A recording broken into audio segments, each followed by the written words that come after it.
All right, so I really want to just kind of hammer home the theme here of nail abnormalities and specifically pigment abnormalities in the nail because I saw several cases with different diagnoses over the last few weeks to months, and I thought I'd be interested to kind of contrast them.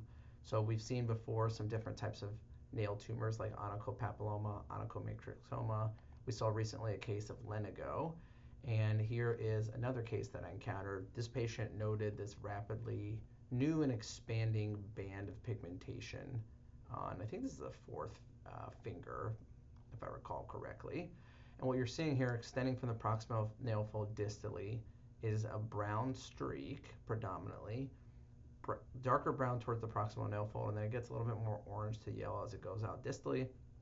And then you have one streak here where it's pretty well demarcated, and then a streak extending out laterally of yellow discoloration, kind of part of the um, skin marker lines. This is where we end up doing a biopsy. So this is a differential diagnosis. It's going to come down to a lot of the same things that we considered in previous videos, so just ignoring kind of how it looks morphologically, what we'll get back to in a second, you can think about the same things. Is it a lentigo, where it's not a true melanocytic lesion, but rather keratinocytes getting activated and getting more melanin, melanocyte hyperplasia? Is it a mole? Is it melanoma? Is it a drug? Probably not without multiple nails being affected. Is it a fungus? We know that there are fungi that can produce melanin that gets deposited within the nail plate. Is it a non-melanoma skin cancer? Really, it's a broad differential diagnosis. Now, hindsight is always 2020. This patient was really concerned about this rapid progression. Only one nail denied any trauma, so we ended up doing a little biopsy here where we took off part of the nail and sent it off. Um, so hindsight's 2020, but I think there are some clues that can kind of hone you in or get you to the diagnosis here. So for one is the coloration, the pigment deposition is not uniform.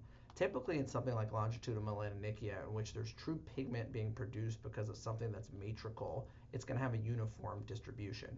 When you see that there's darker areas in one part of the nail proximally and then lighter distally, it's usually some type of exogenous depositional condition or something that's affecting the nail plate itself, causing the melanin to be deposited.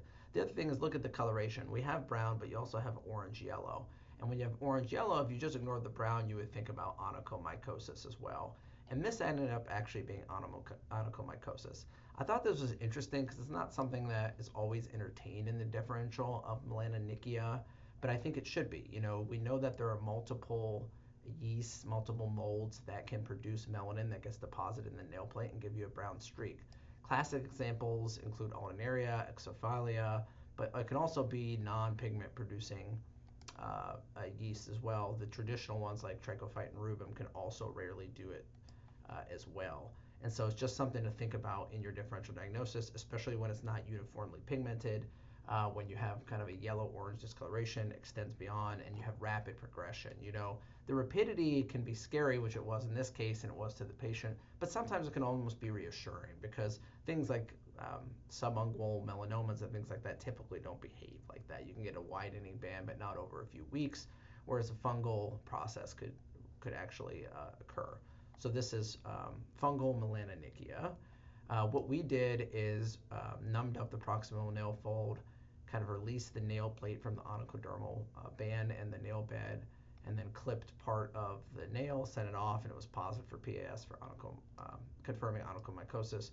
Also did a small reflection of the nail, biopsied a pigmented area that actually extended to the distal nail matrix right here, which was also consistent with onychomycosis.